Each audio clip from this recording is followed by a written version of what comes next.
I love you, Amy. You're right there. No. I just think she's so good. She's just brilliant. Like, she can just look at the camera and I'll wet myself.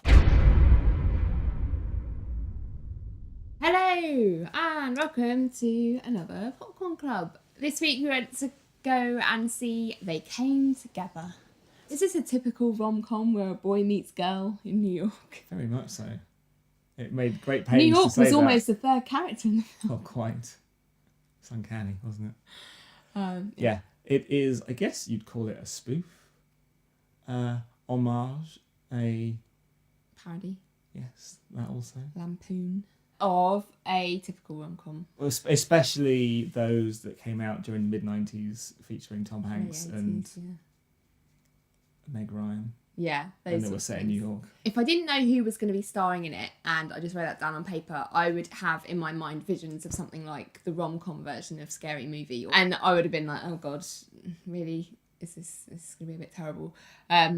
But when you've got someone like Amy Poehler involved, who is just my idol, and Paul Rudd. And David Wayne and Michael Showalter. I don't know these people. They were the writer and director. Okay. Who had done well-versed in this sort of parody, absurd, fun comedy. I've not seen anything they've done, so that wouldn't have meant anything to me. But when you see Amy Poehler's name, basically anything that she's in, I'll watch. Who knew? It's amazing. They Came Together is actually a genuinely really funny film. It's something that I feel like it's at its strongest because and when it is getting really close to the bone in terms of scenes that you've seen in rom-com movies before. So it very definitely takes stuff that you've seen and loved or loved in a so bad it's good sort of away from rom-coms, like When Harry Met Sally is amazing, so that's not bad. But like, you know, all those Katherine Heigl like rom-coms that she seems to be perpetually starring in, and as you say, Sleepless in Seattle, You've Got Mail, all those things. Some of the scenes in the film are almost sort of shot by shot exactly the same, with their own dialogue on top, and it's absolutely just strong because it seems to have the affection for the original source material, and loves it so much that it knows exactly how to lampoon it in the right way.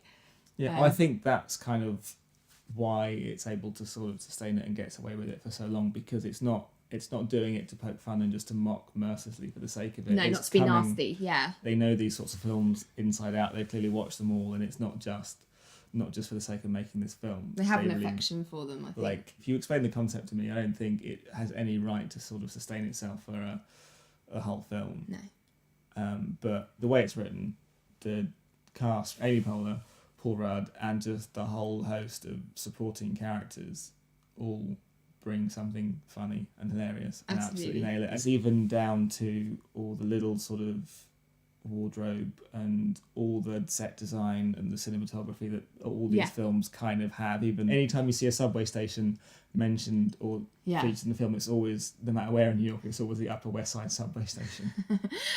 Just the attention to detail is brilliant. Like, as you say, some of the shots take the style and the tone of rom-coms that you've seen before, like you know, the autumn leaves in the background or the fake snow, and just really, and like some of the music that they use is I'm just thinking where she does the music. It's always in the back, regardless of what's happening. It's always some sort of jazz infused sort of score. The film was actually only shot in about 21 days, and it was all in and around Manhattan. So there was countless numbers of locations that they all had to shoot, and it was compared to all the films that it's taking on, it had a budget a tiny speck of the size, and they made an absolutely fantastic job of making it look.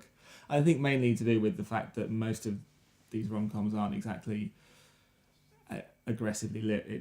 They all tend to look quite bland, but it made it very easy for them to absolutely nail that spot on as well, along with everything else. Do you know, it reminds me of, and I'm a lot like this, if I get to know someone really well and I really like them and I really start feeling fondly of them, I will feel like I can absolutely rip the shit out of them. And it did feel a bit like you I was at like this big, you know, family gathering where, you know, you really love, well, every member of the family is a different rom-com that you've seen, and you really love, you know, you've got an affection for them, you've watched them for years, and you're all ripping the shit out of each other, and it's hilarious. For me, and I am biased, but Amy Poehler was slightly stronger than Paul Rudd. He's basically playing the comedy version of roles that he's actually genuinely played in the past. He's been in some rom-coms and done the whole straight-laced like lead guy, but she is just, I mean, she's just a life force unto herself, not only in the big like slapsticky type moments, but also in the subtle interactions. Like, she absolutely gets the like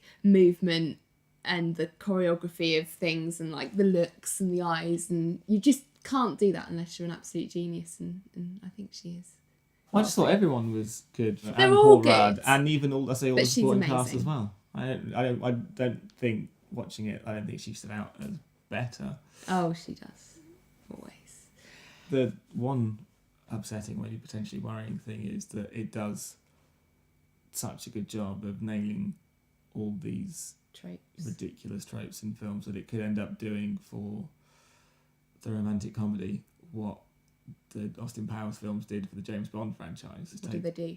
Well, it took all the more ridiculous aspects of the films, like the absurd names of the Bond villains, and completely lampooned them to the point where Bond films were never the same again. They went grittier, and they kind of went in the sort of Bourne Identity vein. So it's intriguing to see how it will affect the sort of standard. I don't think it will, because I think we've moved on a lot from the bulk of those films. In terms of the rom-com genre, I think the audience for those traditional rom-coms have evolved since they were really, really popular, in the sort of rom-coms that get a lot of audience these days are the more kind of like your 40-year-old virgins, your This Is 40, often featuring a lot of the same actors that are in this film. I don't really watch them, so I can't really say exactly, but a lot of the Katherine Heigls and the Jennifer Aniston films of recent years, it feels like to me, still kind of stick to some of these. Similar, yeah, you're right. There are. Are they dead now? Can they be dead now? I'd like it. Katherine Heigl hasn't done one for a while, and Jennifer Aniston's still hanging about waiting to get married, so I don't know. All in all, thumbs up. Yeah. Popcorns? So. Very funny. 8.5 popcorns. Yeah, I would give it an 8 as well. Strong. Good date movie if you're looking for one of those. And yeah, just generally a good film all round. Next week we're going to go and see A Most Wanted Man, which is Philip Seymour Hoffman's last film. No. I think his last will end up being The Hunger Games. Oh yeah. If you've seen They Came Together, why don't you tell us what you thought about it? Give this video a thumbs up if you love Amy Poehler, or even if you don't, just do it. And subscribe. And we will see you next time. Bye. Oh bugger, that's gonna annoy me. It had to be you. It had to be you. Yeah, no, I can't remember. I can't.